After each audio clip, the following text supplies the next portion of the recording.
Alright, so today I want to show you some of my brand new ball python hatchlings that have just hatched out and shed for the very first time. I actually have some coral glows and some coral glow pinstripes that I've actually tried to show them in some of my previous videos, and they were really deep in shed, and now that they've shed, they're really super impressive. And kind of the interesting thing about the coral glows is they really transform in appearance from hatchlings to an adult. So I think the hatchlings are really super impressive. They're really bright and flashy. A lot of times they'll have some lavenders, almost like a purple color, and a lot of oranges. And when they age and mature, a lot of times they'll turn into kind of a two-tone yellow, and a lot of times they'll get a lot of freckles, like black spots all over this thing. It almost looks like two completely different snakes comparing the hatchling to an adult. It's pretty amazing.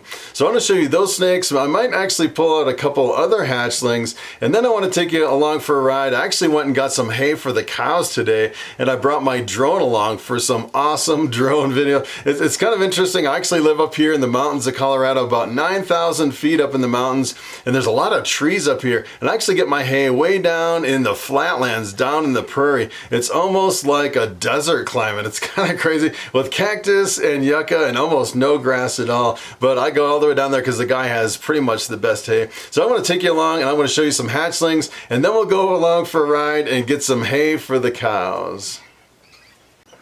Alright, so take a look at this beauty. This is a coral glow 50% het pied, and I haven't actually probed this one to see if it's a male or female, but I'm pretty sure this one is a male because the male that produced all my coral glows is a male maker, and every single coral glow I've ever produced has always been a male. It's kind of crazy. And this one, you can definitely tell there's really no spots, no freckles at all on these small coral glows. This one actually hatched out and shed for the first time, and it ate 2 meals, doing pretty well, eating on its own. I haven't had any of these coral glows where I had to assist feed. I actually had to assist feed 3 snakes this year. I finally got them all on food, which is kind of crazy. And you can definitely see in this one, it has the background almost kind of looks like, almost like a lavender albino. It looks kind of like a lavender color. And you can see some of the highlights up here, kind of like little circles of orange up on the top of the snake, which is kind of crazy. And usually on the bellies of these, the bellies are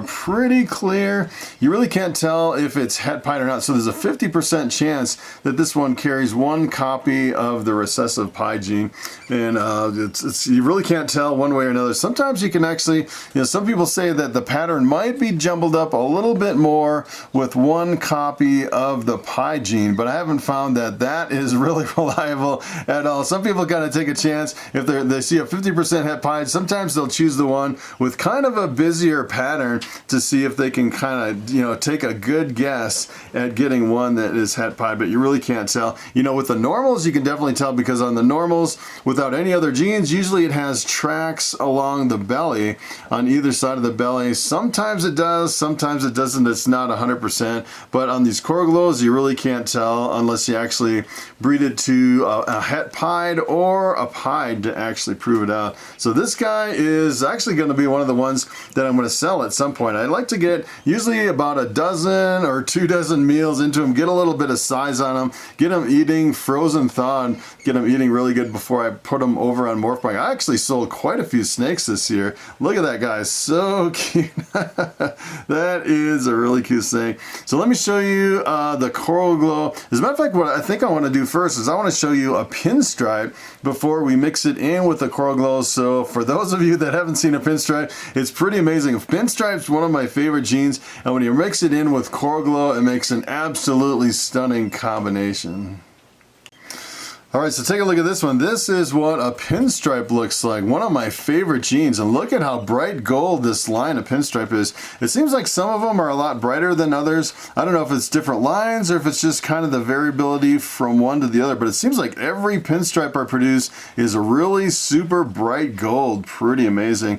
And this one's actually, we named this one Pepper. And Pepper is a pinstripe 50% het pied. So there's a 50% chance that this has 1 copy of of the pied gene, although there's no markers that I know of in pinstripes or coral glows with the het pied that you can actually figure out if it's het pied. And kind of the cool thing about this is that if you actually look at some of the patterns on the side, it has these little alien heads that are kind of scrunched together, which is kind of cool. You can see the little eyes on the side, which is one of the cool characteristics of the pinstripe. The pinstripe works really well with a lot of different genes, and it can be really visually dominant. A lot of times with the pinstripe, you can really see a definite influence of the pinstripe, especially the pattern. It seems like if you mix it in with other genes, a lot of times you can see the influence, especially the strong stripe right down the back, and usually these little scrunched up alien heads, a lot of times you can actually see those breaking through with other combinations. This guy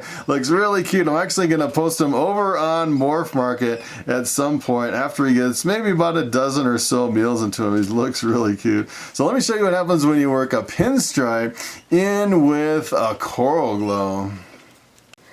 All right, so take a look at this beauty. This has to be one of my favorite combinations. It's kind of interesting. The pinstripe is really visually dominant, and the coral glow, as a matter of fact, I think the coral glow is even more visually dominant, because a lot of times when you mix coral glow with other combinations, you can see a really strong influence of the color of the coral glow. It doesn't really transfer the pattern of the coral glow, it transfers the color. And when you mix pinstripe with a lot of combinations, you'll actually see a really strong influence of the pattern of the pinstripe. So this is kind of the best of both worlds. It has the color of the coral glow and the pattern of the pinstripe. Makes for a really amazing combination. And it seems like, I don't know, in my experience, I found that the coral glows seem to be a little bit more mellow, not quite as nippy as some of the other hatchlings, although I've seen some other people say that they've had kind of the opposite experience, which is kind of interesting. But for some reason, it seems like they're more gentle. I don't know if it's my specific line of coral glow or exactly what's going on. Sometimes it's kind of hard to figure out the behavior of hatchlings. Sometimes they can be really nippy.